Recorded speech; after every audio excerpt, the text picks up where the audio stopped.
Who are you, boatman? Let's move. We don't need this shit. We're going back to the boat.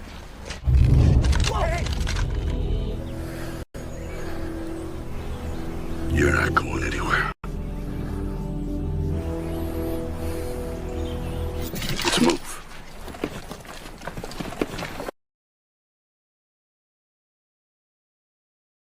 In the eastern part of the city, an ethnic group is oppressed, and foreign journalists declare that chemical weapons have been used in Burma by the military rulers, leading to a national uprising. The actions of the military regime in Burma have captured the world's attention as they reject all dissent. Thousands of people took to the streets, and thousands have been killed. Many monks have become victims, and even some foreign journalists have been reported killed. Rape and torture occur daily. Young boys are tortured and forced to become soldiers. Massacres have become commonplace. The Karen people, mostly poor farmers, have been targeted for destruction. The ruling military government desires the abundant natural resources in Karen land. The Burmese army declared war against the Karen people that has been going on for almost 60 years, making it the world's longest-running civil war. Has been used in Burma by military rulers. Has led to the national uprising. The bloody Burmese military campaign against the Karen people has been going on for almost 60 years. In the deep forests of Thailand, John Rambo, along with his companion, is searching for and capturing cobras. 20 years after the events in Afghanistan and the Vietnam War, Rambo now resides in Thailand. Rambo earns a living by catching snakes and providing boat rides for crossings near the Thailand-Burma border. There, cobras often become a spectacle for the audience in the show arena. While Rambo is selling his captured snakes, a group of missionaries from Colorado, America, comes to find Rambo. One of them, a man named Michael, meets Rambo and wants to hire Rambo's boat services. They plan to cross into Burma. Upon hearing this, Rambo refuses because their destination is a war-torn conflict zone. But Michael explains that they are volunteers on a humanitarian mission. They bring medicines, medical equipment, and so on for the Karen people. But Rambo still refuses. Are you bringing in any weapons? Of course not. Burma's a war zone. Well. Sarah Miller, Michael's fiancée, visits Rambo's residence and tries to persuade Rambo to take them to Burma. But Rambo continues to refuse. At the same time, in a rice field in Burma, the Burmese army led by Major Tintin takes several villagers for execution. They even turn the impending execution of villagers into a betting event. Some soldiers throw mines into the fields and force the prisoners to run across the rice paddies. Hey!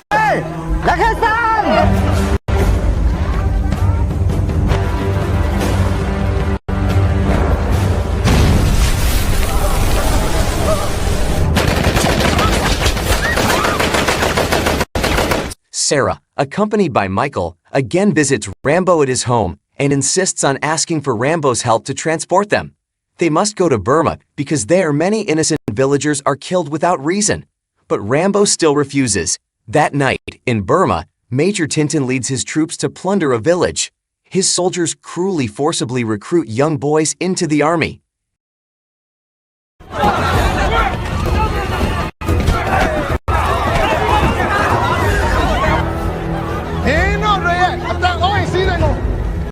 At the same time, Rambo sees Sarah on his boat. Then Rambo approaches her. Sarah insists on asking for Rambo's help to take them to Burma. Rambo still refuses and tries to explain to Sarah. Rambo says that their presence in Burma will not change anything. The natural instinct of humans, just like animals in Burma, is to kill as easily as breathing, and it will continue because there they kill for the sake of the country. But it's not the country that wants it, it's the people in power. No one wins, but innocent people become victims. Rambo doesn't want Sarah to waste her life like that, but Sarah says that if she tries to help other lives, it means she is not wasting her life. Sarah's words touch Rambo's heart, and he agrees to take them. Thank you.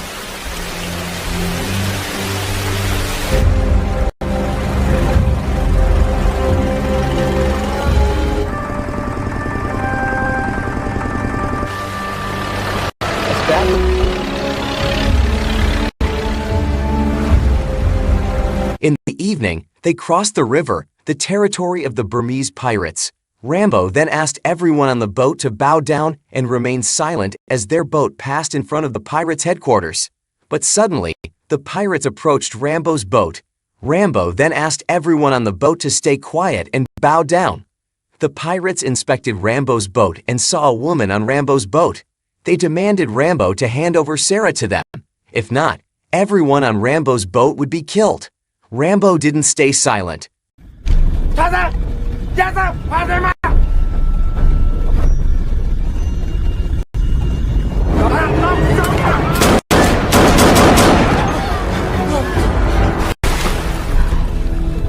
What did you do? Rambo decided to turn back, but Sarah stopped him and asked Rambo to continue the journey with persuasion and a little touch. Rambo complied with Sarah's request. The next day, they arrived at their destination. Michael informed Rambo that they would take the land route for the journey back. So Rambo didn't need to wait for them, guided by the locals. Sarah's group then entered the forest on their journey to their destination.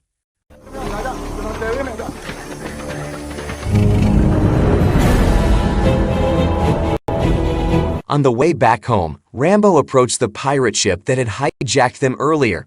Rambo took the ship to a hidden place on the riverbank and then burned it.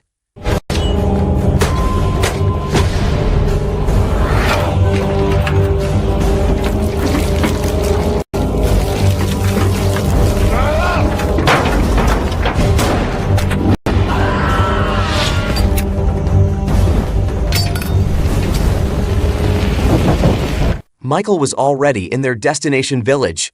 There, they immediately provided assistance to the villagers. But not long after, the village was attacked by the Burmese army. They ruthlessly killed the villagers and forcibly recruited young boys to become soldiers. Meanwhile, young women were taken as sex slaves. Sarah and her surviving companions were also captured in the attack.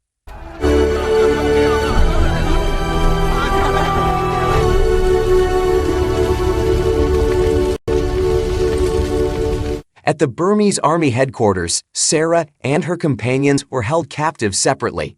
The Burmese army also immediately trained the young boys they captured to become soldiers. That night, at his residence, Rambo was approached by Michael's companion, a priest from a church in Colorado, America. The priest told Rambo that Michael's team should have returned 10 days ago. But until then, they had not returned.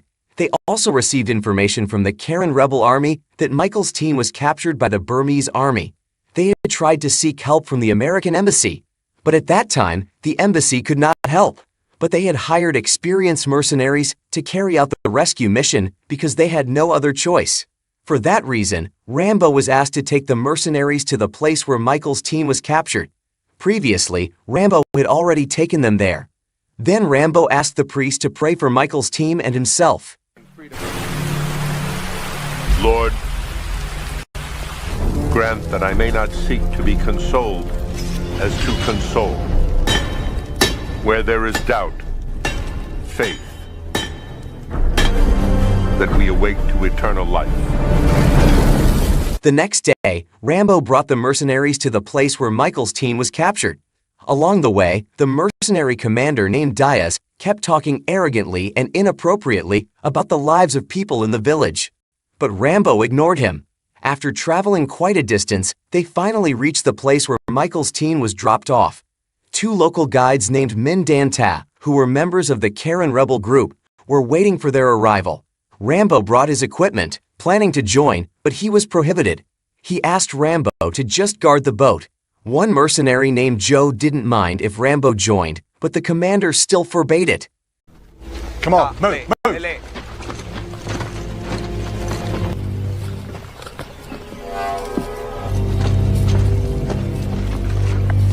Guided by Min Dan Ta, the mercenaries moved towards their target on foot. After traveling several kilometers, they finally reached the village where Michael's team was captured. Min then asked his companion to go back home. Not long after, they were surprised by the arrival of the Burmese soldiers. The Burmese army came to the village to execute the villagers as usual. The hiding mercenaries could only watch without being able to help. Min, seeing his fellow villagers treated this way, could only contain his anger. But shortly after, Rambo arrived and eliminated them all.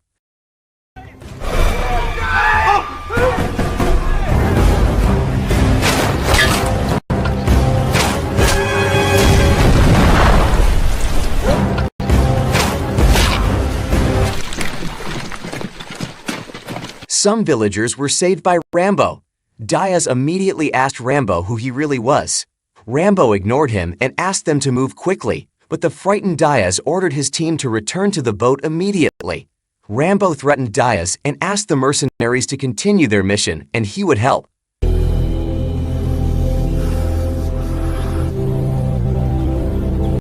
You're not going anywhere. Let's move. That night, using Burmese military vehicles, they moved towards the Burmese army headquarters while strategizing and assigning tasks. Previously, Jose had been assigned to take a position in the watchtower and kill the guard in the tower. After passing the guard post, they moved according to the plan. At the same time, the enemy was busy with a dance performance by the female prisoners. They were completely unaware of the presence of the mercenaries in their headquarters. Rambo approached the place where the prisoners were held captive and successfully freed Michael and one of his companions. Then Rambo moved back to where Sarah was detained.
All the captives were freed, but Rambo and Sarah were separated from the group of mercenaries, as they decided to leave first, heading towards the plantation area.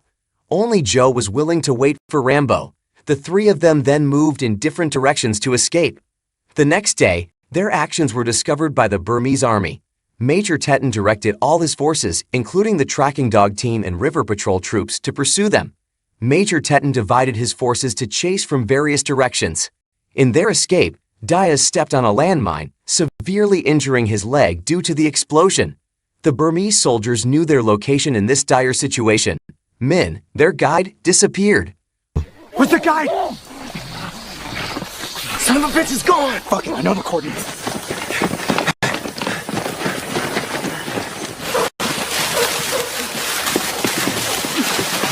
Rambo, Sarah, and Joe continued to run towards the top of the cliff, but not long after, they heard the sound of tracking dogs. Rambo tore a small part of Sarah's clothing to distract the chasing tracking dogs.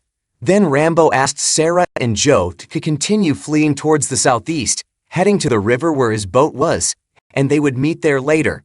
Rambo asked for lemur mines from Joe and requested Joe to fire his weapon into the air so that the Burmese soldiers would chase him.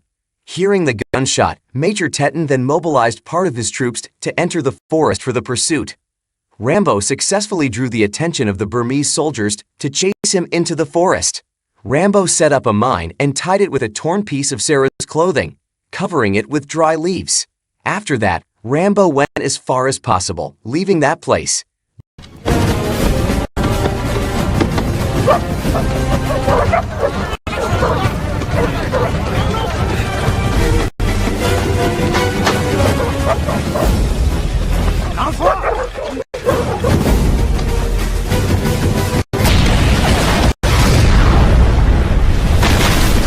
Joe and Sarah, who continued running towards the river, stopped because they saw movement on the riverbank. From a distance, they saw the Burmese soldiers successfully capturing the mercenaries. The mercenaries were brutally beaten by the Burmese soldiers. Then Major Teton ordered his subordinates to prepare for the execution of the mercenaries. Joe and Sarah could do nothing. But unexpectedly, Rambo appeared and eliminated the Burmese soldiers.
In 1939, a man named Władysław Szpilman, a famous pianist, was performing on a radio station in Warsaw.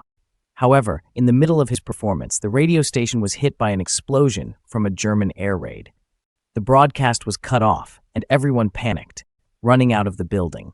As Szpilman was about to leave, he encountered a fan, a Polish woman named Dorota, who was also his friend's sister. Okay, especially to meet you. I love your play. Come on, Dorota, you can write in the later. This isn't the best time. Come on. Upon arriving home, Szpilman saw his family packing, preparing to leave Warsaw as the new defense line had shifted. However, Szpilman and his sister Halina refused to leave. They all argued until they heard a radio broadcast announcing that Poland was no longer facing Germany alone, as England, America, and France would join the war against Germany. Hearing this news, Szpilman and his family felt happy and confident that Germany would soon be driven out of their country.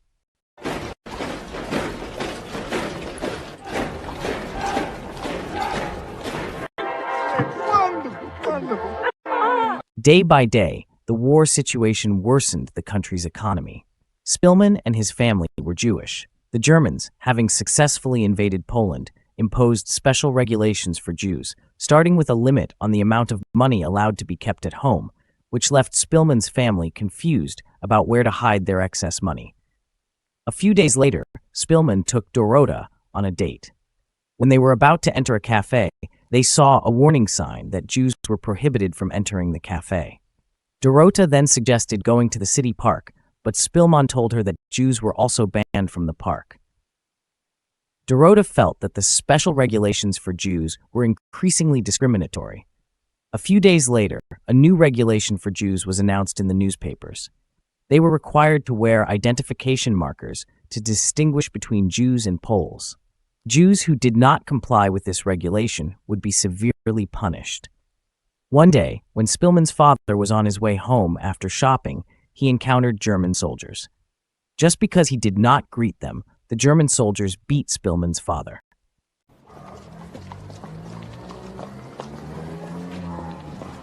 Euch ist der Gehweg verboten. Entschuldigen Sie. Eventually, the situation reached its peak when the Germans established a special residential area for Jews in Warsaw. All Jews had to leave their homes and live in the Jewish district. On October 31, 1940, the Jews in Warsaw were ordered to move to the Jewish district, which was also surrounded by a wall like a prison. The Jewish district was severely overcrowded, and seeing people die of starvation became a common sight. In the Jewish district, Spillman's brother Henrik sold books on the street to make a living, while Spillman, known as a famous pianist, was offered a job playing piano at a restaurant for upper-class Jews.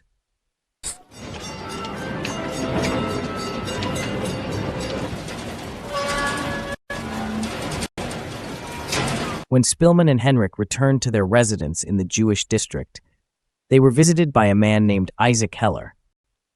Isaac had known the Spillman family for a long time. Isaac offered Spillman and Henrik positions in the Jewish police. The function of the Jewish police was to assist the German soldiers in torturing Jews who were considered guilty. The Jewish police usually recruited the children of wealthy Jews, but because they needed more members, they were forced to start recruiting young men from the lower classes. Spillman and Henrik were promised a decent life if they joined the Jewish police, but they both refused.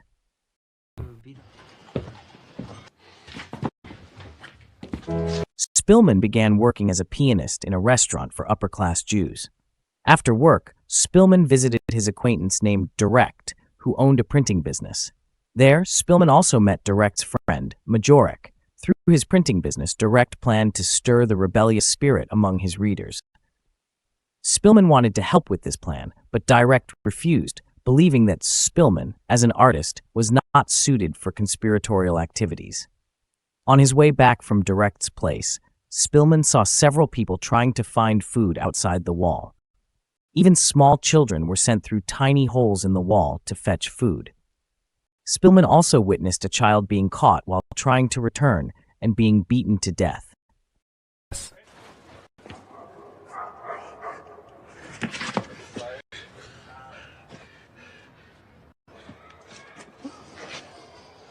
While Spillman and his family were having dinner and chatting, they heard the sound of German army vehicles approaching. Everyone panicked and immediately turned off the lights. The German soldiers began entering the building while Spillman and his family watched from the building across the street. They saw a family in the building across being ordered to stand and salute. However, an elderly man from that family was unable to stand, so he was thrown out of the window. After that, the entire family was ordered to run and then shot.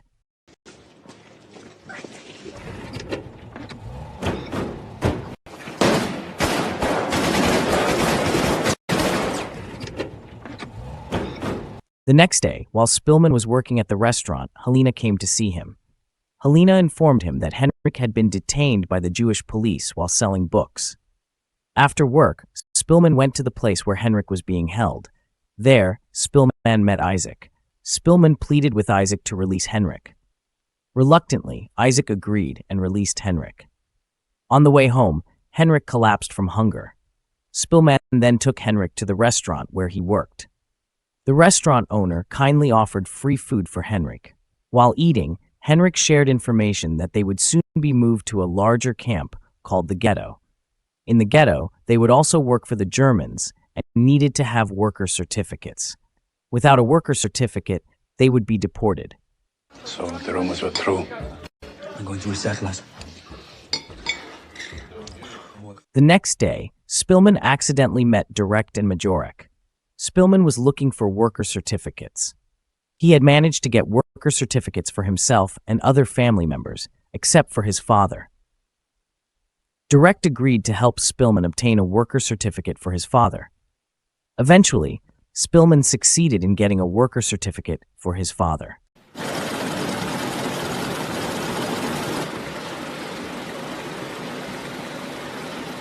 On the morning of March 15, 1942, people in the Jewish district began to be moved to the ghetto. That night, Spillman stayed in a shelter with other prospective workers. Suddenly, a German soldier entered and ordered them all to go outside to the yard. While lined up in the yard, several people, including Henrik and Helena, were ordered to step forward. The rest were told to pack up and would be moved to the next shelter. One woman asked why they were being moved, but unexpectedly, she was shot just for asking. On August 16, 1942, Spillman and the other workers arrived at a field that served as a temporary shelter. There was no food or drink, and they had to wait for several hours. A few hours later, some trucks arrived carrying more Jews to be relocated. Among them were Henrik and Helena. The Spillman family was finally reunited. After several hours under the scorching sun, they were still waiting to be moved. In the evening, a train arrived. They were all ordered to board the train. As Spillman was about to get on, he was suddenly pulled aside by Isaac. Isaac urged Spillman to leave and hide immediately. Spillman did not realize that Isaac was actually saving him because all the passengers on the train were being taken to a place where they would be burned alive.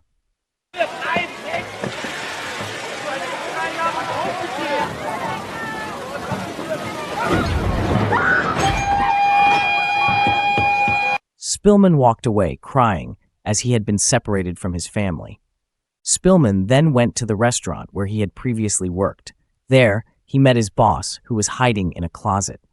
His boss invited Spillman to hide until the situation was safe.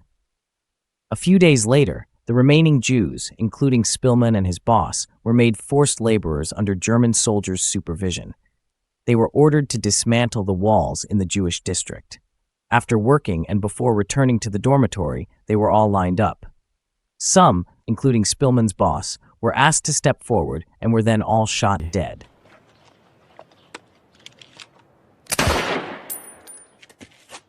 The next day, during the work break, Spillman met Majorek. Majorek informed him that they would soon be executed. He also mentioned that they would start a resistance movement and that Spillman would join them. When they returned to work, Spillman accidentally dropped the building materials he was carrying. Due to this mistake, Spillman was whipped until he fainted.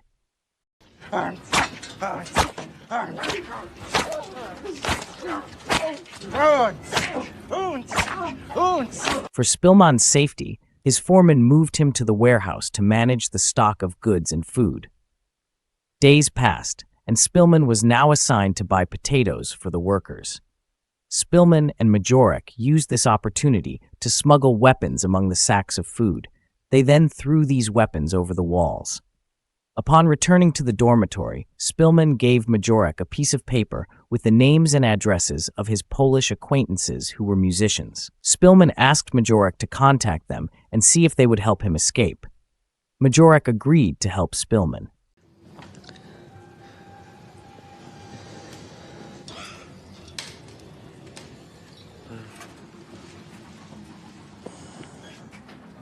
The next night, Majorek told Spillman that he had successfully contacted his musician friends. The next morning, Spillman executed his escape plan. He easily tricked the guards by joining a group of Polish workers. Spillman then went to his musician friend's home, a couple named Janina and Andres. Since it was unsafe to hide Spillman in their house, he was taken to the home of Andres' friend named Marek. There, Spillman had to sleep behind a cabinet filled with weapons and explosives.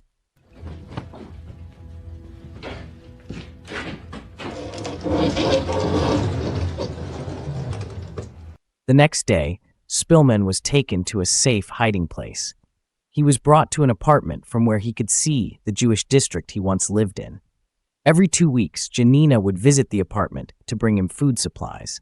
Before leaving, Marek provided another address in case of an emergency requiring Spillman to flee.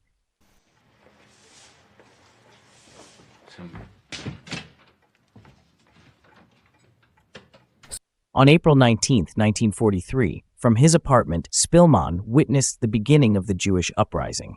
Day by day, the Jews fought against the German soldiers. However, due to limited weapons and food supplies, the resistance lasted only a month. The captured rebels met tragic ends. Months later, the Poles also began their resistance movement, but the Gestapo detected their activities.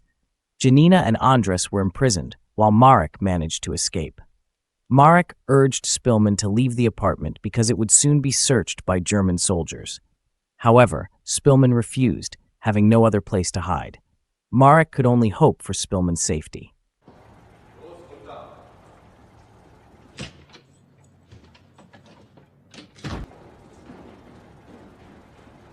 Days passed, and Spillman's food supplies were exhausted.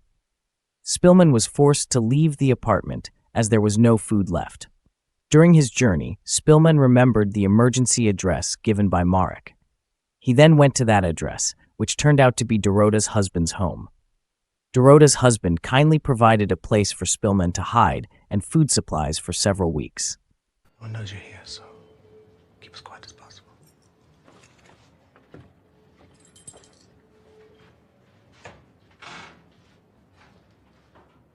A few weeks later, Dorota's husband returned with food along with his friend named Jalis, who would take over delivering food supplies.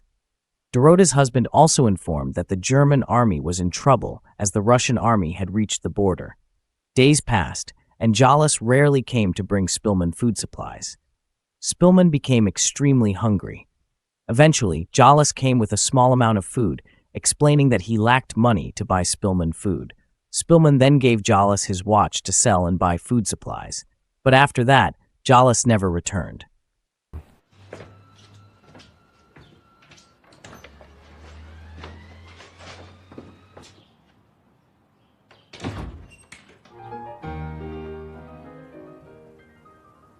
Days passed, and Dorota and her husband visited Spillman.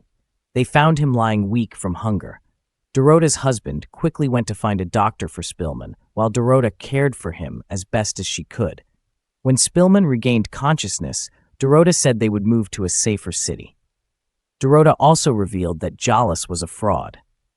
They discovered that Jalis had collected donations in Spillman's name from many people in Warsaw.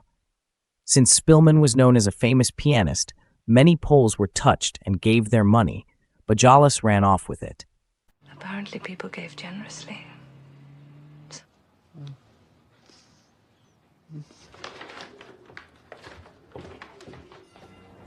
On August 1st, 1944, Spillman's condition had improved. The situation outside was heating up as the Poles launched their uprising. Spillman continuously heard gunfire and explosions until a tank destroyed the wall of his hiding place. Spillman left his hiding place in search of a new one and eventually chose to hide in an abandoned hospital. Days passed as Spillman stayed hidden there. Finally, German soldiers began burning buildings to ensure no rebels were hiding. Spillman fled again in search of a new hiding place.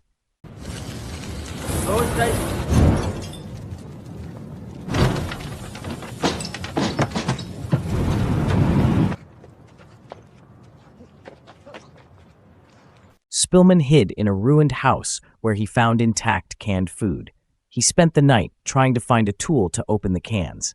Spillman finally managed to open one, but as he did, the food fell right in front of a German officer named Hosen. Spillman was shocked and couldn't do anything. The officer asked if Spillman was a Jew and what his profession was. Spillman replied that he was a Jew and formerly a pianist. Hearing this, Hosen immediately asked Spillman to play the piano in the house. Despite the pressure and fear of being killed, Spillman played beautifully.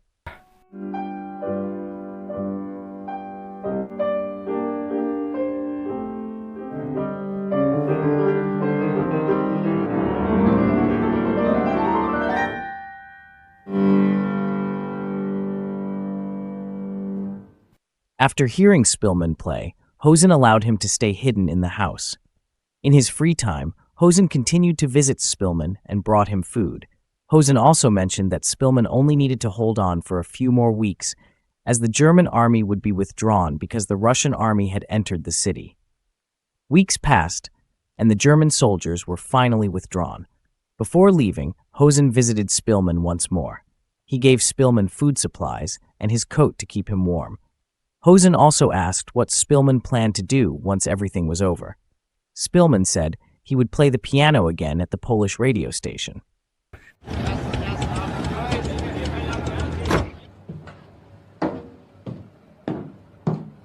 A few weeks later, Spillman heard the Polish national anthem from passing cars. The song signaled that Poland was free from German occupation. Spillman felt happy and immediately left his hiding place to meet people. However, he was shot at and nearly killed because he was wearing the German officer's coat given by Hosen. Spillman explained that he was Polish, and they finally believed him. Why the fucking coat? I'm gold. Yes, he's Polish. Elsewhere, many German soldiers, including Hosen, were captured by Russian troops. Some Poles who had been freed from German prisons passed by the captured German soldiers. One person shouted that the Germans had taken everything from him, including his violin. Hearing this, Hosen immediately approached him and asked if he was a musician and if he knew a pianist named Spillman. The Pole said that he knew Spillman well. Hosen asked the Pole to inform Spillman about Hosen's situation so that Spillman could help him.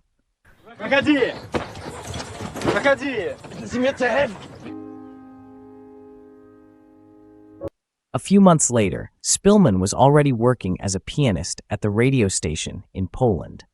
The Pole who had spoken with Hosen was indeed Spillman's musician friend. After work, Spillman's musician friend told him about Hosen's situation, and they both went to the place where Hosen had been held. Unfortunately, Hosen was no longer there, and Spillman never knew the name of the German officer who had helped him because Hosen had never told Spillman his name. At the end of the film, it is revealed that Hosen died in a Russian prison in 1952, while Spillman continued his life as a renowned pianist until his death in 2000 at the age of 88. That's all for now, viewers. I hope this film provides valuable lessons for us. Thank you for watching, and see you in the next video.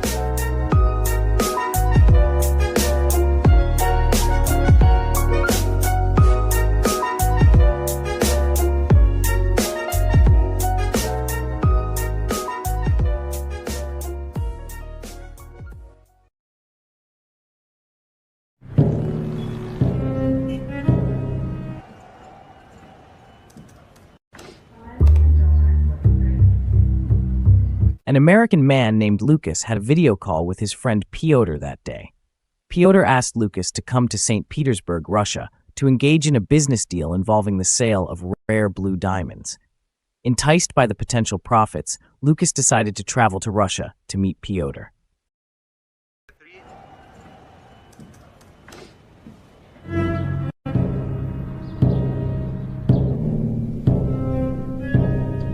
Upon arriving in St. Petersburg, at the hotel where he was staying, Lucas met the hotel receptionist named Raisa. Lucas and Raisa already knew each other. Raisa informed Lucas that Pyotr had left the hotel an hour ago because someone had been looking for him, making Pyotr fearful. However, Pyotr left a message with Raisa asking Lucas to go to a small inn called Gurin in Siberia.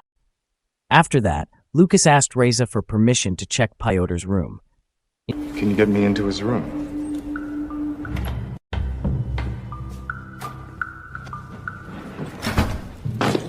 In Pyotr's room, Lucas tried to find a sample of the blue diamond that Pyotr might have left there while leaving a voice message for Pyotr.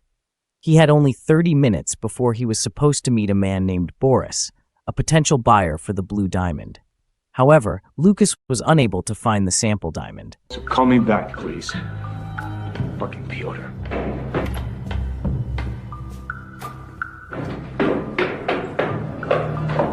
After that, Lucas met with Boris.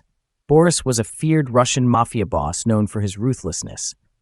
Boris demanded that Lucas provide a sample of the blue diamond, but since the sample was still with Piotr, Lucas requested 2 days from Boris to bring the sample as well as all the diamonds Boris wanted.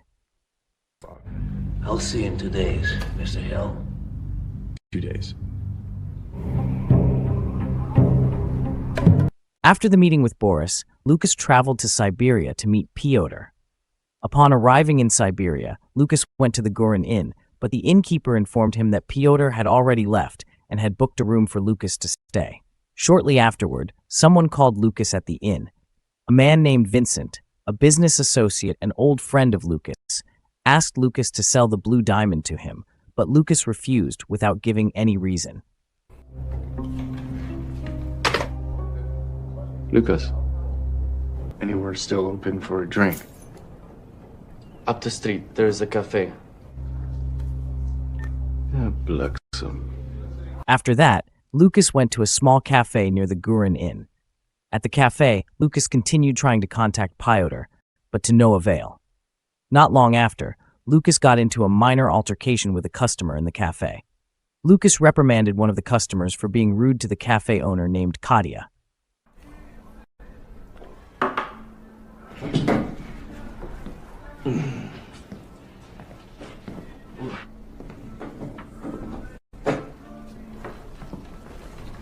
When Lucas left the cafe, the customer he had reprimanded attacked him. Outnumbered, Lucas was beaten until he passed out. When Katya was about to leave her cafe, she found Lucas unconscious in front of the cafe. The next morning, when Lucas woke up, he was at Katya's house. Lucas then made toast while trying to contact Piotr. Lucas made the toast for Katya as a gesture of thanks for helping him. While eating the toast made by Lucas, Katya overheard Lucas's conversation as he tried to contact Piotr and asked who Piotr was, but Lucas remained silent and did not answer her. Who is Piotr? After finishing the toast made by Lucas, Katya unexpectedly asked Lucas to have sex with her, but Lucas declined because he wanted to focus on his mission. Lucas told Katya that he needed to meet Andrei, Piotr's brother, at a mining site. Katya offered to take Lucas there, but also asked him to return to her house afterward. You are very forward. You find this unappealing. We come back here. Agreed? Upon arriving at the mining site, Lucas met with Andrei and discussed Piotr's whereabouts. Andrei explained that Piotr was hiding because he had sold fake blue diamonds to a mafia boss named Samsonov. Samsonov, a former Russian Special Forces member, was hunting Piotr down because he was furious about being deceived. Hearing Andrei's explanation, Lucas was shocked by what Piotr had done. They are former Spetsnaz members. The fuck are you talking about? A bad man.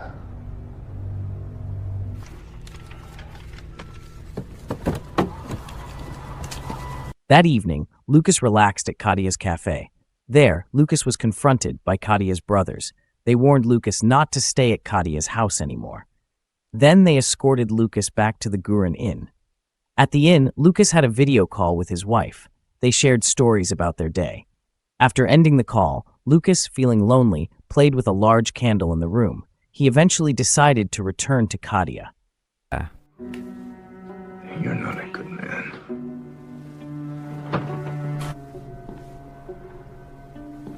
When he arrived at Katya's house, Lucas gave her the large candle from his inn room as a gift. After that, Lucas and Katya had slept. The next morning, Lucas returned to his inn. He contacted his associates and asked them to book a flight back to St. Petersburg.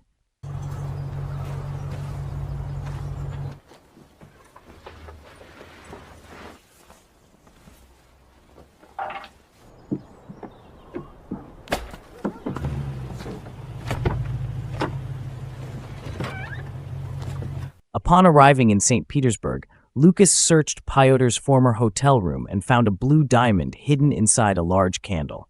He then called Katya and asked her to bring the large candle he had given her to St. Petersburg. Afterward, Lucas analyzed the diamond with his machine and confirmed it was genuine.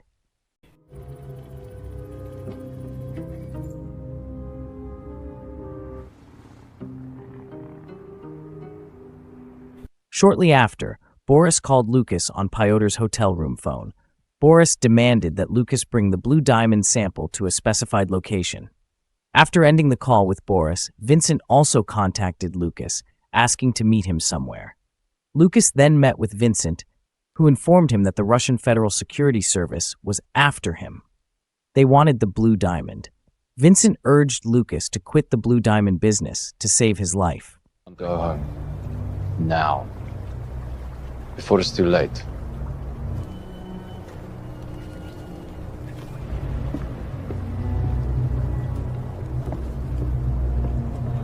Later, Lucas went to pick up Katya at the airport. In Pyotr's hotel room, Lucas and Katya checked the diamond in the large candle Katya brought, but it turned out to be a fake diamond. Frustrated with Lucas's obsession with the diamond, Katya suddenly asked Lucas to sleep with her again. Fuck me. Right now.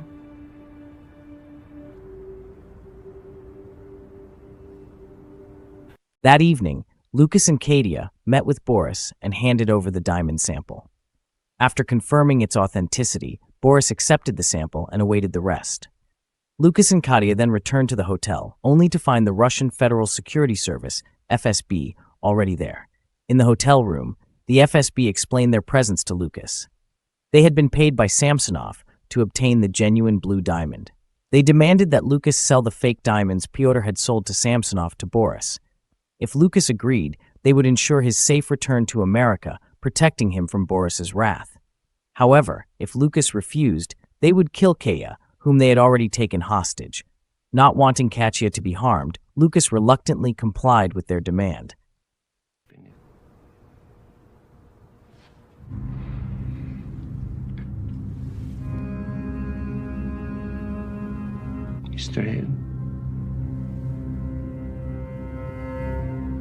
The next day, Lucas met with Boris and handed over the fake diamonds. Without hesitation, Boris accepted all the diamonds and transferred the money to an account arranged by the FSB. After the meeting, the FSB escorted Lucas to the airport. At the airport, Lucas received a message from Andrei, Pyotr's brother, revealing Pyotr's location.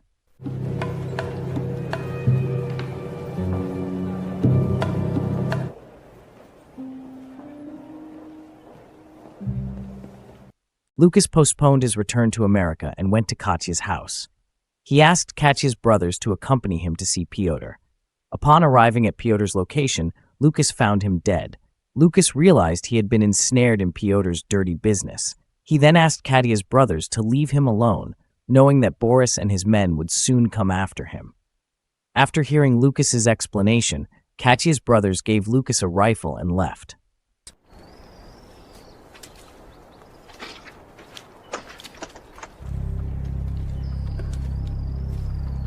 Soon after, Boris's men arrived at the location.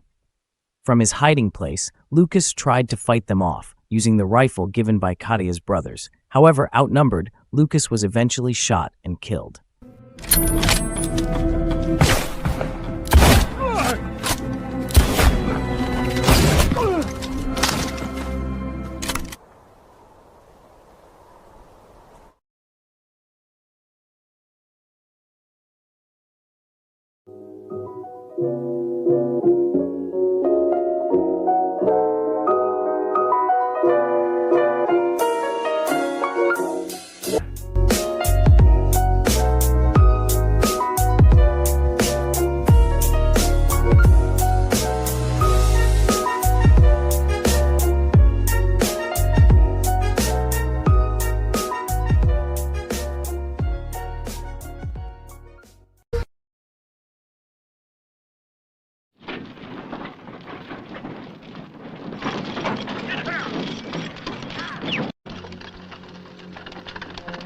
Set in 1820, a group of men embarks on a journey with a ship heading towards the Missouri River to explore the new America and trade their goods. During this expedition, a man named Zachary Bass serves as the guide. Additionally, Bass is tasked with hunting to provide food for the group.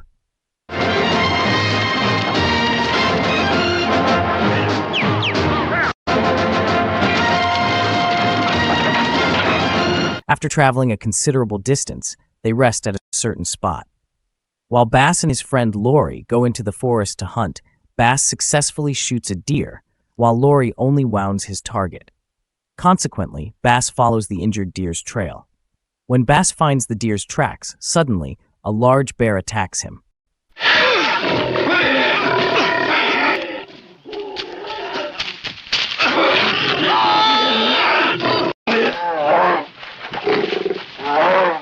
Seeing Bass in danger, Laurie, instead of helping, leaves Bass and reports the incident to their captain, named Henry.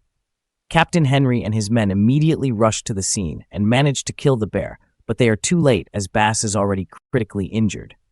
Captain Henry orders his doctor, named Ferris, to stitch up Bass's wounds, but Dr. Ferris says that Bass is dying and likely cannot be saved. However, Captain Henry insists that he stitches up Bass's wounds. Captain.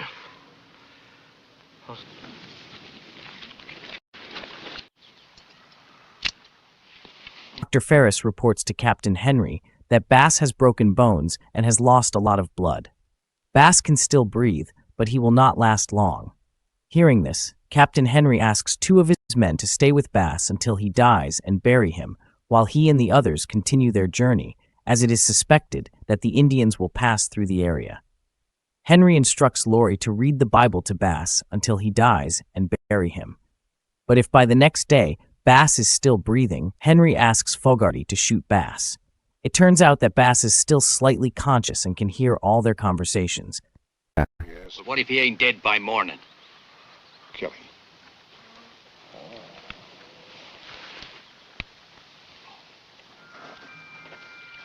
Before they continue their journey, one of Captain Henry's men, who is an Indian, approaches Bass and prays for him. He also gives Bass his amulet necklace. After they leave, Fogarty immediately prepares a grave for Bass. It'll be ready the minute he is. The next day, Fogarty and Laurie see some Indians passing nearby. Fogarty tells Laurie that the Indians are probably chasing their group because there are rumors that the Indians enjoy hunting humans. But judging by their movements, Laurie says that the Indians are just on a regular journey. After the Indians pass by, Fogarty approaches Bass to check his condition. Fogarty is surprised to see that Bass is still alive, although his condition is beyond saving. But as per Captain Henry's orders, if Bass is still alive that day, Fogarty is to shoot him. When Fogarty is about to shoot Bass, Laurie stops him, fearing that the sound of Fogarty's gunshot will be heard by the Indians who passed by earlier. Realizing this, Fogarty does not shoot Bass, and Laurie decides to leave Bass with a Bible.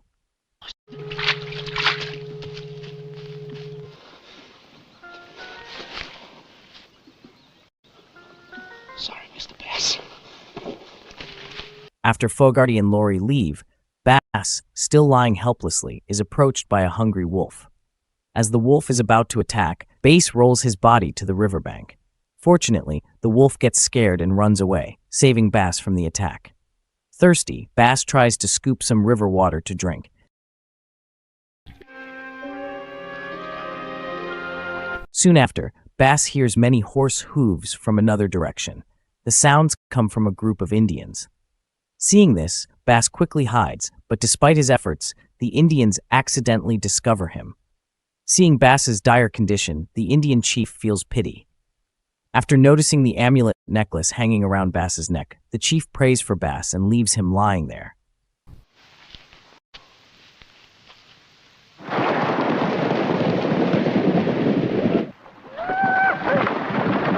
After the Indians leave, in a semi-conscious state, Bass recalls the words of his late wife, Nisa, who was pregnant at the time. Nisa told Bass that God exists in everything, including within each person, but Bass responded that he hadn't felt that within himself. Nisa then asked Bass to feel the baby kicking in her womb. After feeling the baby kick, Bass realized that God indeed exists in everything. He also told his wife that if their child was born while he wasn't by their side, she shouldn't worry because he would always love them both. I care for you. For both of you. More than any. Remembering all this, Bass notices a Bible in his pocket. Meanwhile, Fogarty and Laurie have rejoined their group. Fogarty tells Captain Henry that they left Bass alive because they feared the sound of a gunshot would attract the nearby Indians.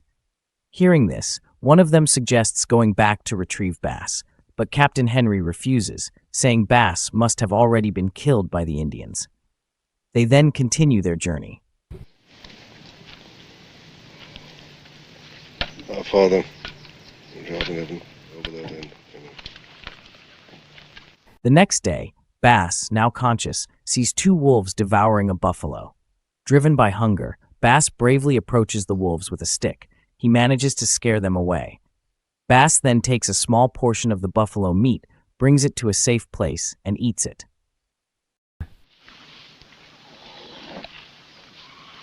During their journey, Captain Henry and his men encounter the Indians. Without any reason, Captain Henry orders his men to shoot at the Indians, even though the Indian chief raises his hands, signaling they do not want any bloodshed. However, as they are continuously attacked, the Indians flee to save themselves.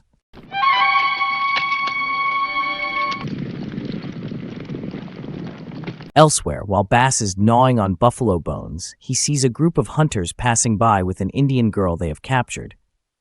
Bass immediately hides, and soon after, he sees Indians arrive in the area.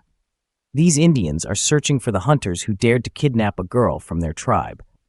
Shortly after, the Indians find the hunters and launch an attack.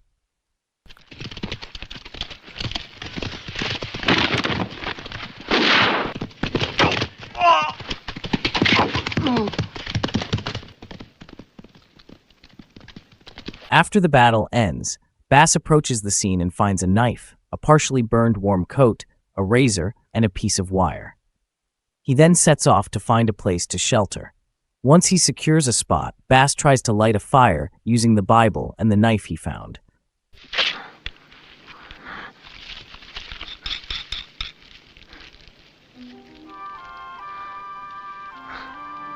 Starving, Bass constructs a device to trap a rabbit, and his effort pays off. He successfully catches a rabbit.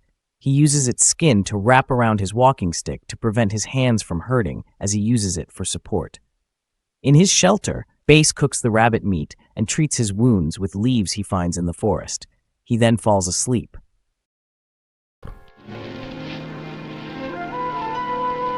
The next day, Bass makes a spear from the knife he found earlier.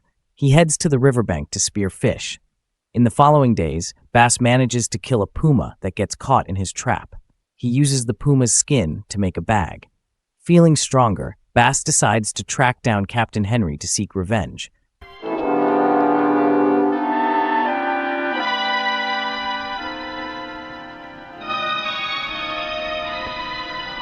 Bass travels a long distance until he reaches a river.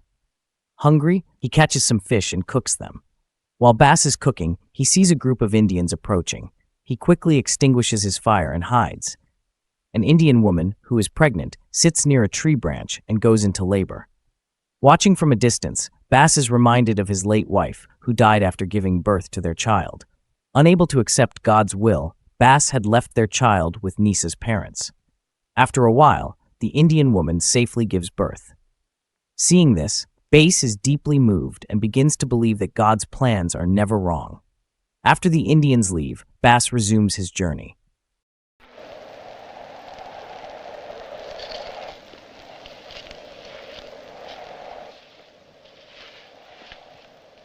That night, at Captain Henry's camp, Fogarty, who is on guard, sees Bass walking toward him from the forest. In fear, Fogarty shoots, but upon inspection, he discovers he has shot Laurie instead. Despite clearly seeing Bass approaching, Fogarty has been haunted by visions of Bass due to his guilt since abandoning him. I seen him! It was that Bass!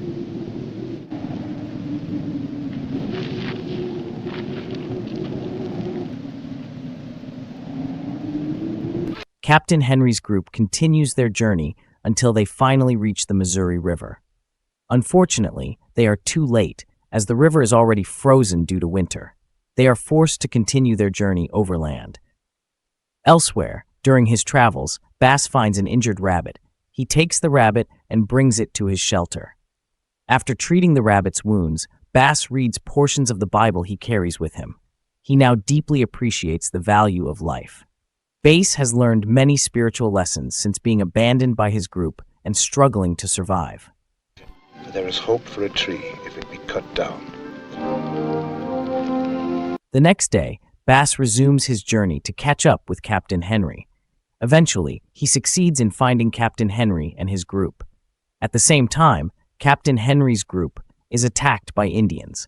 Captain Henry orders his men to shoot at the Indians, but the Indians outnumber them, as they are seeking revenge for the previous unprovoked attack by Henry's group.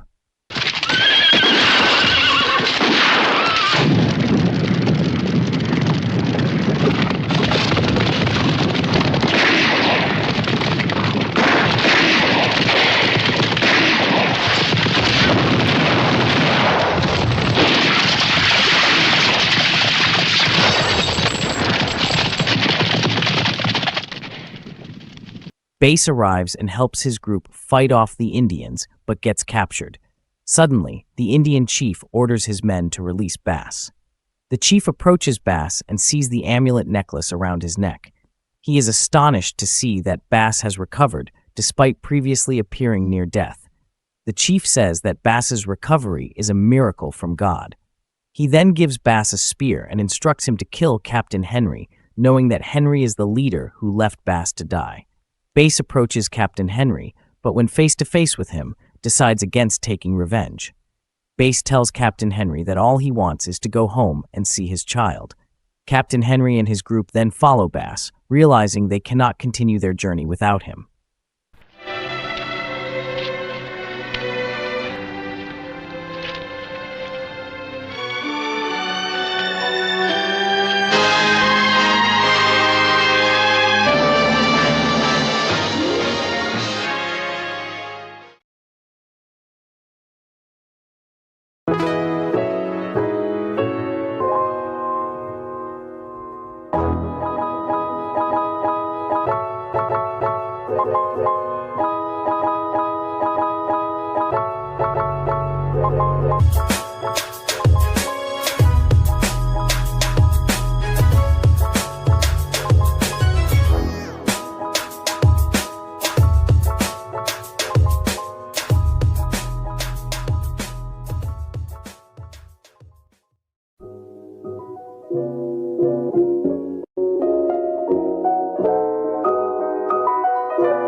Arturs, a young Soviet soldier from Latvia, had to endure the relentless assault from German forces. Arturs was part of the volunteer soldiers in the 3rd Regiment. Many of his comrades perished in the battle. As Arturs advanced, attempting to retaliate against the German attack, an explosion caused a tree to fall on him. Despite the pain, Arturs managed to get up and continued moving forward with his remaining comrades.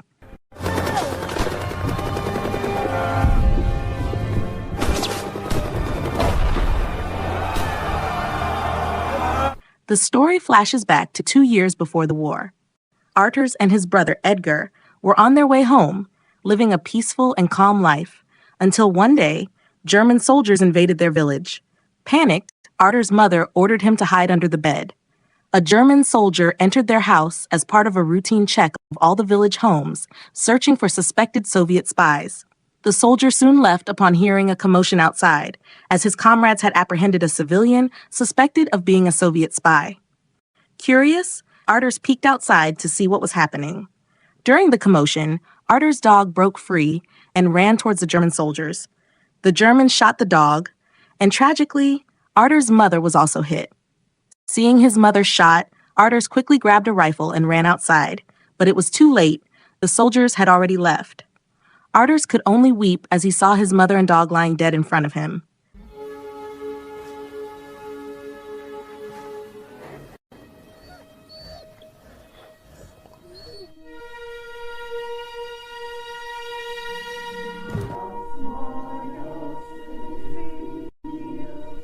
The next day, several Soviet soldiers warned the villagers to kill their livestock rather than hand them over to the Germans.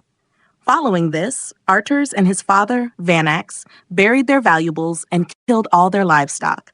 They then burned their house and left the village with the other villagers.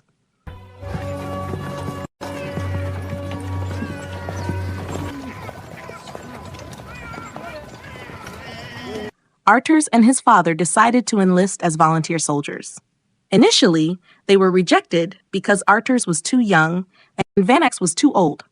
In response, Vanax showed his documents proving he had been a sergeant. Due to this, both were accepted into the volunteer army.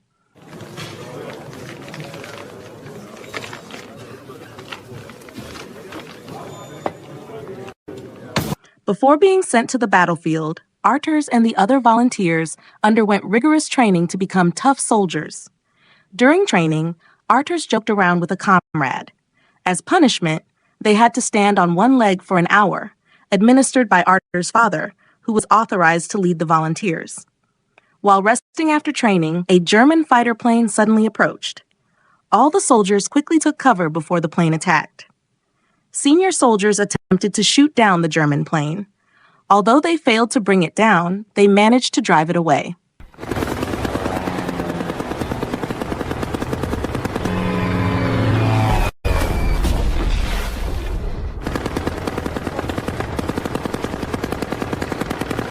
After the attack, Arturs' father, who led the volunteer troops, equipped all the soldiers with full weaponry as they were to be sent to the front line.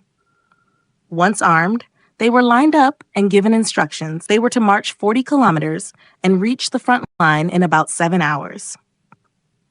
After receiving the briefing, they immediately set out for the front.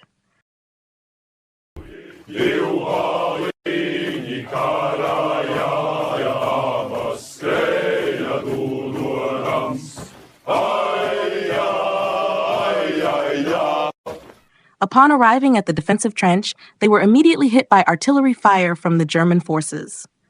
The explosions were so loud that Arturs' ears started to bleed. Arturs' father ordered the volunteers to return fire. Otherwise, the German forces would intensify their assault.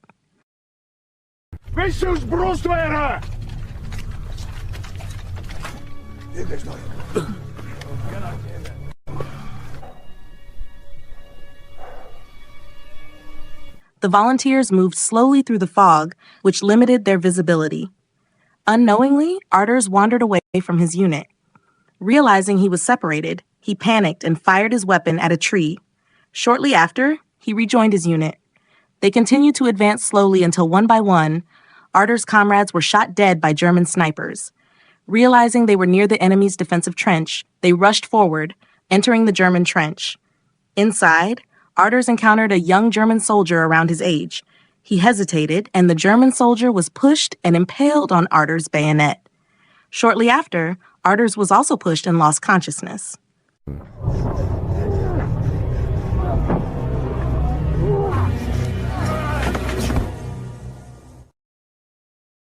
Arturs regained consciousness after the battle had ended. The volunteers had successfully captured the German trench. As night fell, the volunteers returned to their base. Upon arrival, they returned their weapons. After their first battle, they rested and ate whatever was available. They even had to sleep in cramped conditions. The next day, they returned to the defensive trench. While one soldier was scouting the area, he was shot by a German sniper. Arturs' father asked for a volunteer to locate the sniper. Arturs volunteered for the task. He, his father, and another soldier moved cautiously to find the sniper. Eventually, they located the sniper. When they caught him, Arturs hesitated to kill him, allowing the sniper to signal his comrades by firing his weapon. Before Arturs' comrade could kill the sniper's comrade shot in the direction of the sound. Arturs, his father, and the other soldier tried to return to the trench, but unfortunately, Arturs was shot in the neck. In a panic, his father rushed Arturs to the medics for treatment. Luckily, the medics were able to remove the bullet from Arturs' throat, and he survived.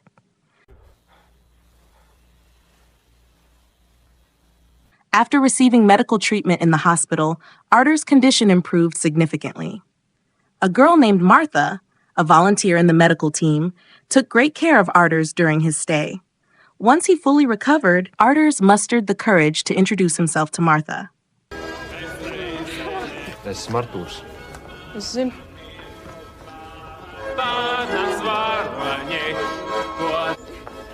is Martha.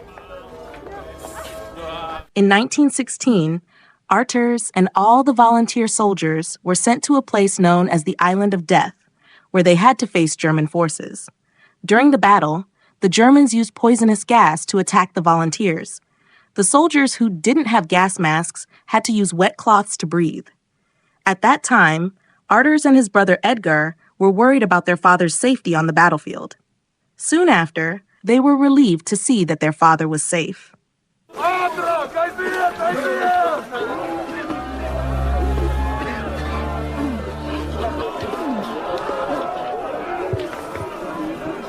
A few days later, while they were on guard duty in the trench, the commander told Arters that his father had not been seen for a while.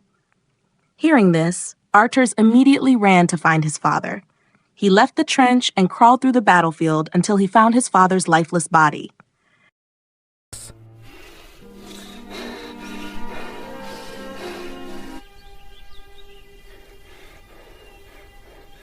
Afterward, they buried Arters' father with his weapon. The commander was furious when he found out that Arters had buried the weapon along with his father. The commander threatened to take Arters to a military court for losing the weapon. However, Arters insisted that his father deserved to be buried with his weapon since he had killed 56 Germans with it. Hearing this, the commander agreed and gave his final respects to Van Axe.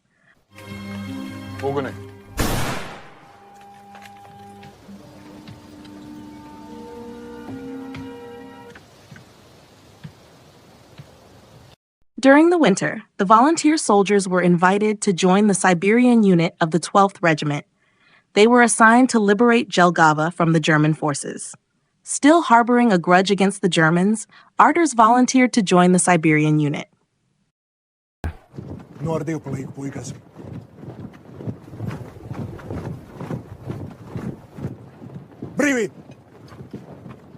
That night, Arters and the Siberian unit arrived in Jelgava. Arters cut through the barbed wire to create a path for his unit. After that, he and a comrade stood guard with small shields, waiting for the right moment to attack. Soon their position was discovered by the enemy. A German soldier fired at them and hit Arters' comrade. Arters quickly signaled his unit to attack. The Siberian unit moved forward, trying to break through the German defenses.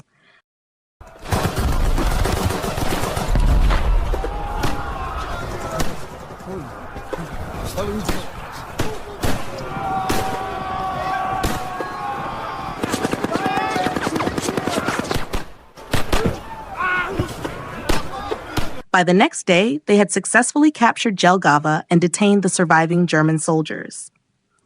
That night, Arters rejoined the volunteer troops. In the early morning, the commander ordered the volunteer troops back to their previous positions to resume fighting. By morning, the volunteer troops returned to the battlefield, but their advance was halted by continuous artillery fire from the Germans.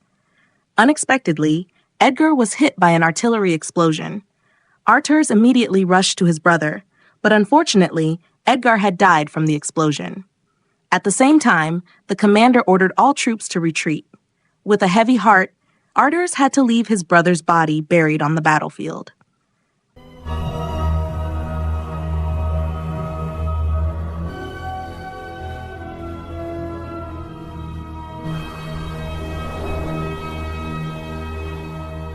When the volunteer troops reached the temporary camp, they encountered civilians searching for their family members who had gone to the battlefield.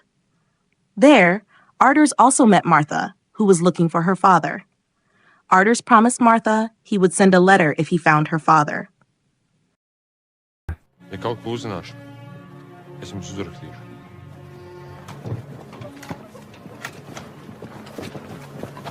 2 months passed, and Arters wrote a letter to Martha. Arters informed her that he had sustained a leg injury after being shot and that he could only wait for his recovery to be complete. While traveling by train, Arturs overheard civilians talking about how Soviet government soldiers were killing their own people, but Arturs dismissed it as mere rumors.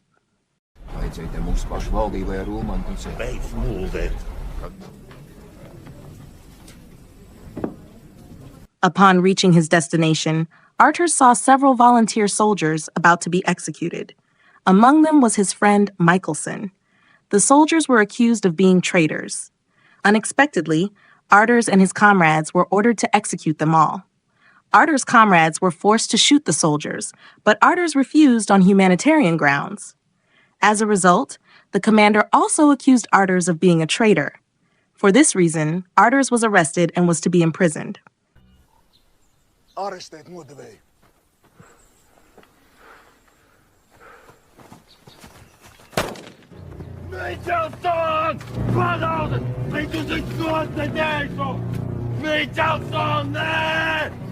While Arturs was detained, the commander unexpectedly released him. Arturs immediately punched the commander in anger for executing his friend. The commander explained that the executions had to be carried out. Otherwise, all the volunteer troops would be deemed traitors and executed. After escaping, Arturs and his comrade planned to meet Martha, as she was the only one who could help them hide. But shortly after, some mounted soldiers found and chased them. Arturs' comrade was shot dead, and Arturs was also shot in the arm.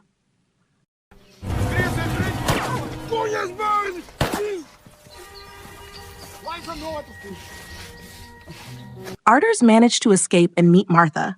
Seeing Arturs injured, Martha immediately treated him. Once the situation was safe, Arturs returned to his comrade's body with Martha and buried him. After the burial, Arturs decided to leave Martha. He gave her his ring and promised to return to her. Arturs decided to join a neutral army unit composed mostly of underage soldiers. Arturs joined them to protect the railway bridge from Estonia, which would transport weapons.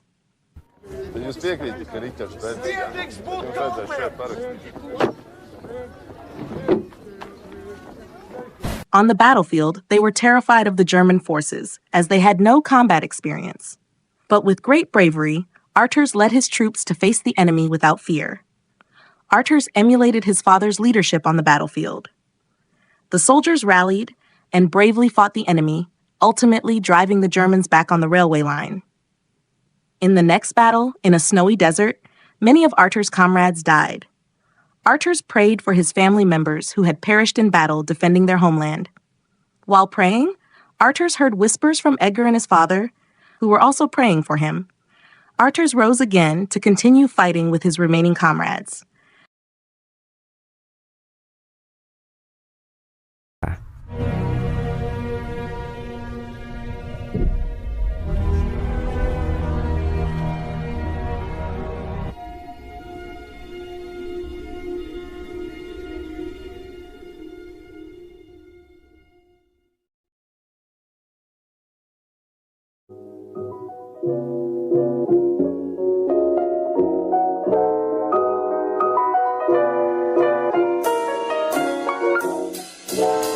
After losing his family and home, Arturs found solace in joining the National Army. But war was not what Arturs had imagined.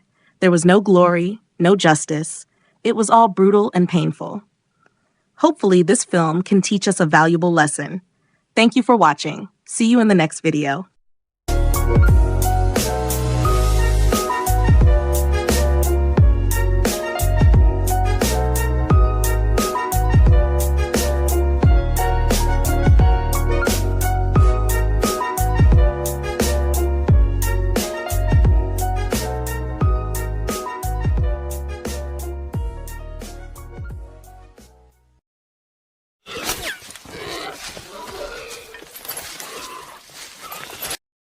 In a river in the hinterlands of Taiwan, the people of the Bunun tribe were hunting wild boars.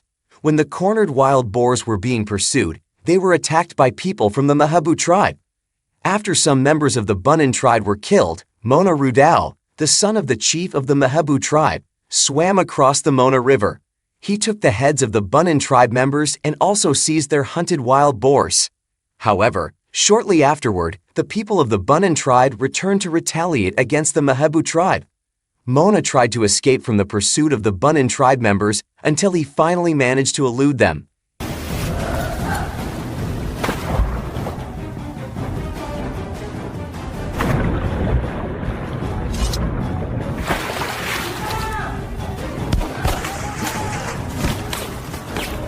After that, the Mahebu tribe members returned to their village, considering it a successful offering of blood sacrifices to their ancestors. Mona was given a tattoo signifying adulthood called Sidik Bale in the hinterlands of Taiwan. At that time, conflicts between tribes were common in Taiwan, and hunting the heads of enemies was a custom that brought pride to the youth of all tribes. Those who succeeded in bringing the heads of enemies were given tattoos on their foreheads and chins, making them worthy of being called Sidik Bale or true men.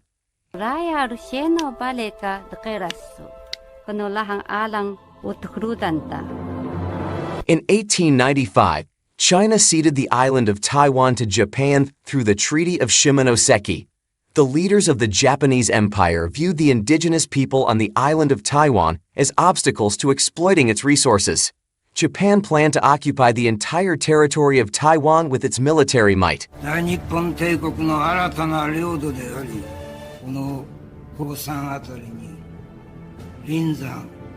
In the deep forests of Taiwan, while Mona and his father were hunting, Mona shared a dream of catching a white-spotted deer. Shortly thereafter, they saw the sisson bird, considered a harbinger of good news. Seeing the bird, Mona's father allowed him to hunt the white-spotted deer for his wedding celebration. At the same time, the Japanese army had already entered Taiwan and began their colonization. Civilians tried to resist with makeshift weapons, but with more modern weaponry, the Japanese forces successfully occupied the town of Was and eliminated civilians who resisted.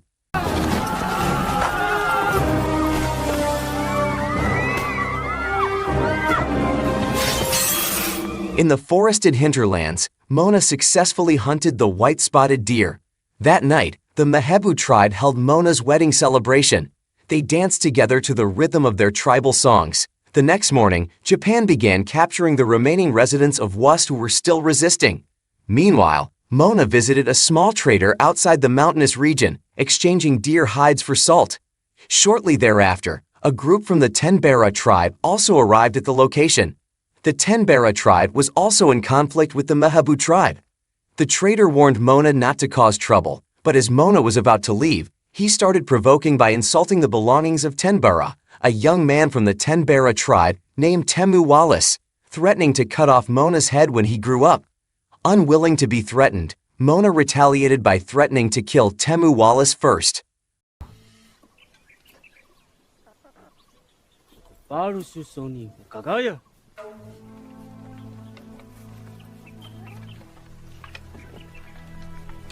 On the way back to the Tenbera tribe village, they realized they were being stalked. When Mona aimed, a man from his own tribe intervened and was accidentally shot by Mona. The Tenbera tribe managed to escape the ambush. At the same time, the Japanese paid a villager from the inland tribe to guide them to the mountainous region. After all preparations were completed, the Japanese soldiers immediately set out for the mountainous region. That night, they rested in a garden of cherry blossom trees. In the morning, before continuing their journey, they took a moment to appreciate the beauty of the cherry blossom trees. Unexpectedly, at that moment, they were attacked by the Tenbera tribe.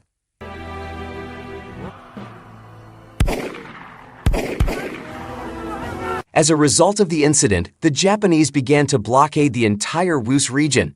They expelled traders and prohibited them from transacting with the inland tribes.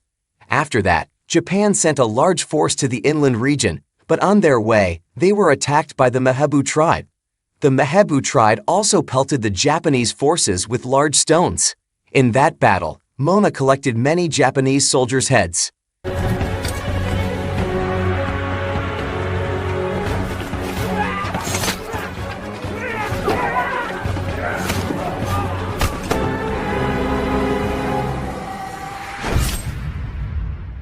Due to the attack, Japan paid members of the Bunun tribe to exterminate the Mahebu tribe. Then, atop a mountain, the Bunun tribe encountered the Mahebu tribe led by Mona. the Bunun tribe invited the Mahebu tribe to make peace as they faced a common enemy, the Japanese soldiers. They drank wine together until they were intoxicated. At that moment, the Bunun tribe allowed the Mahebu tribe to consume a large amount of wine. In the night, the Bunun tribe beheaded the heavily intoxicated Mahebu tribe members, but Mona and a few others managed to escape.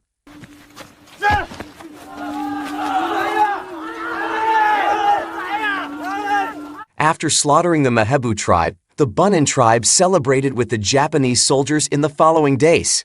The Japanese soldiers began to attack the Mahebu tribe village. The Mahebu tribe continued to resist. In the battle, Rudo, Mona's father, was shot and killed. Mona carried his father away from the battlefield, and eventually, the Japanese soldiers successfully occupied the Mahebu tribe village.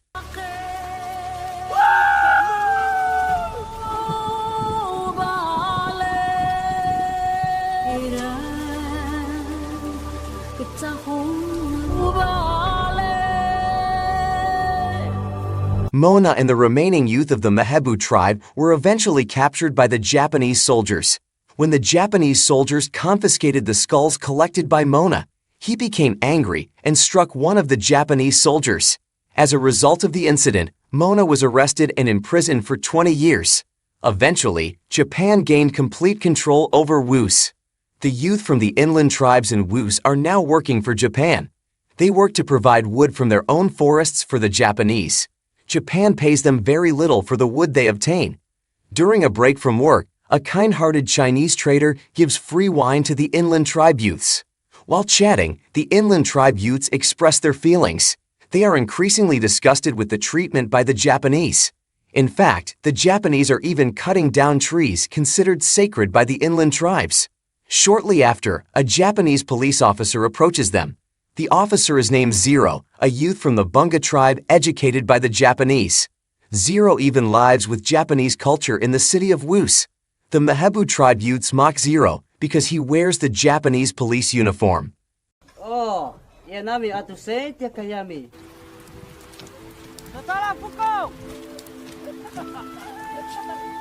The women from the inland tribes work as maids in the homes of the Japanese. They are often insulted and demeaned. Meanwhile, the children from the inland tribes receive education from the Japanese.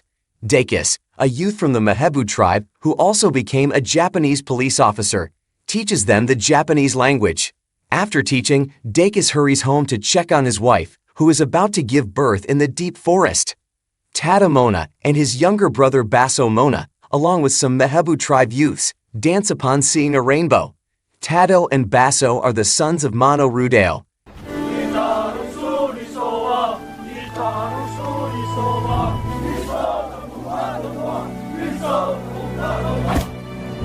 In the Mahebu village, the elderly Mona contemplates the future of the forest. Mona is now the chief of the Mahebu tribe. The Mahebu tribe children also recognize Mona as a hero in the Mahebu tribe when he was young.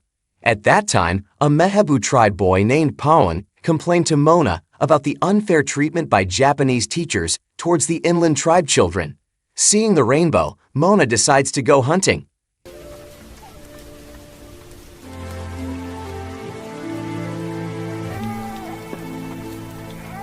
In the woodshed, Pivu, a youth from the Mahebu tribe, is scolded by a Japanese soldier named Yoshimura because the wood they brought is damaged. Although Pivu explained that they fell while carrying the wood, Yoshimura remained indifferent and became angrier. Unexpectedly, Mona arrives and immediately topples Yoshimura. The argument stops after Mona tells the Mahebu youths to go home, but Yoshimura still refuses to accept their behavior.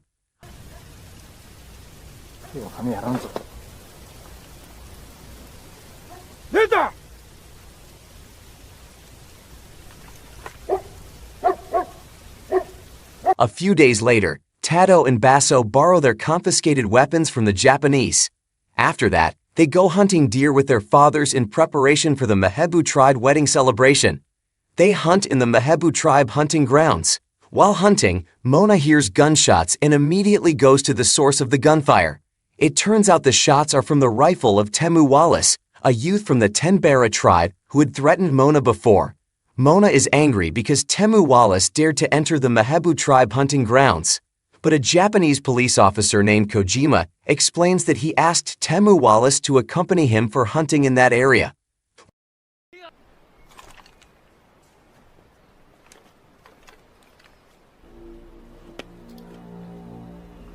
When the Mehebu tribe held a wedding celebration, Mona secretly collected gunpowder from the matchstick stems. While the Mehebu tribe youths were slaughtering their hunted pigs, Yoshimura arrived. Tato offered a glass of wine to welcome Yoshimura, but Yoshimura became angry because his uniform got dirty with pig's blood from Tato's hands. A fight ensued, and the Mehebu tribe youths collectively beat Yoshimura. Shortly after, Mona arrived to stop the commotion. Yoshimura's comrades also came, displeased with the treatment. Yoshimura threatened to exterminate the Mehebu tribe.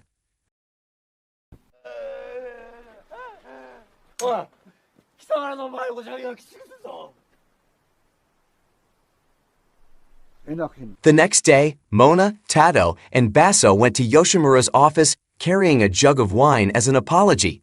However, Yoshimura had already reported the assault case and rejected their apology. Elsewhere, Dacus and Zero conversed after martial arts training as inland tribe members. They both highly respected Mona and learned that Mona was involved in the assault case against Yoshimura. Meanwhile, at home, Tato and Basso urged their father to resist Japan, but Mona got angry and beat them instead.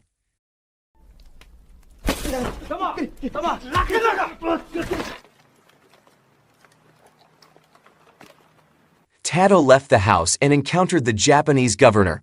When he crossed a bridge without showing respect, Tato simply passed by the Japanese governor. Tato could no longer hide his hatred towards the Japanese. Meanwhile, Mona, sitting by the river, was surprised when he heard a voice calling him. Unexpectedly, the figure of his deceased father appeared before him. His father reminded Mona that he was a Siddiq Bale who had no fear. It was as if his father revived Mona's spirit to become a Siddiq Bale again. Then, his father invited Mona to sing the Siddiq Bale song.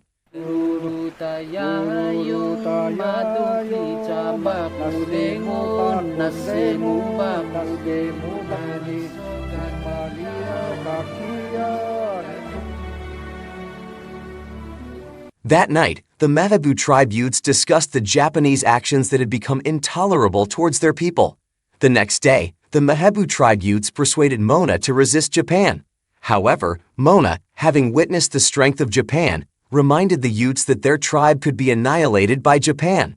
But the Mehebu tribe youths stated that they would rather die fighting than live oppressed. Hearing their words, Mona finally brought out the gunpowder he had been collecting for years. Mona instructed Pihu and several youths to invite other tribes in a massive attack planned for October 27 during the Sports Week event in Woos.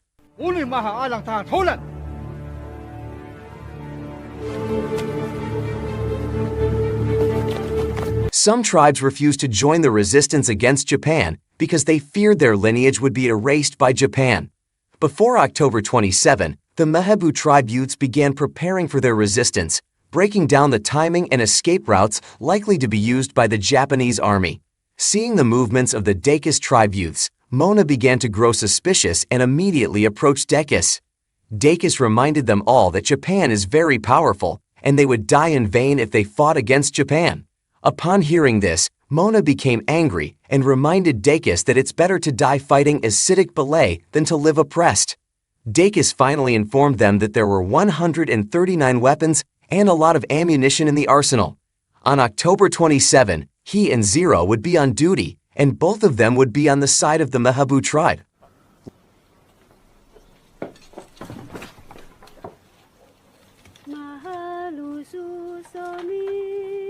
Later that evening, Dacus prepared the Mehebu tribe attire he would wear while on duty, while Mona danced on the mountains as a form of seeking support from their ancestors. On the night of October 26, the youths entertained themselves by eliminating Japanese police throughout the Hughes region while singing their tribal songs. The Mehebu youths burned down the Japanese police headquarters. After destroying the police headquarters, Mona approached the leader of the Bungu tribe, who initially refused to join the fight against Japan. But after Mona scolded and convinced him, the Bungu tribe chief joined the cause.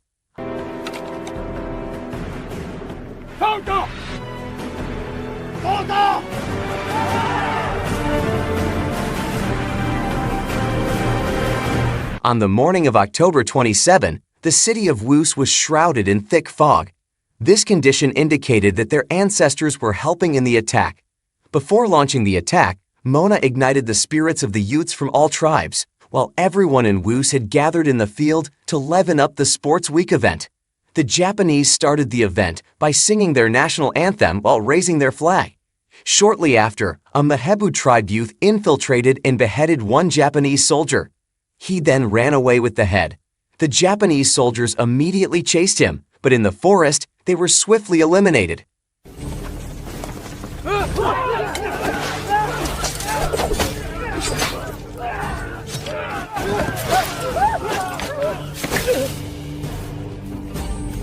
Afterwards, Basso fired a shot as a signal for the start of the attack.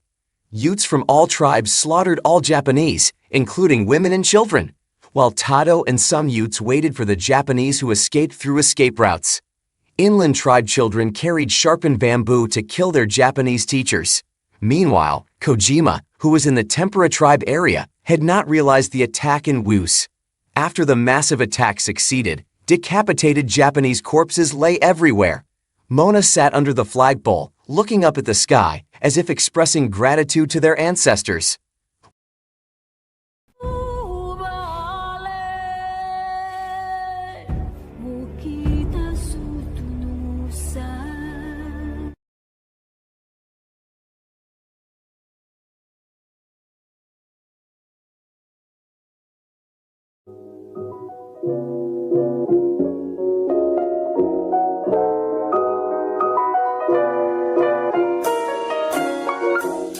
Well, that was the dark history experienced by the inland tribes on the island of Taiwan. To honor the struggle of Mona Rugao, the government of Taiwan erected the Minato statue in the city of Nantou. The figure of Minato himself has been immortalized on one of the Taiwanese coins. Hopefully, this film can provide valuable lessons for us. Thank you for watching and see you in the next video.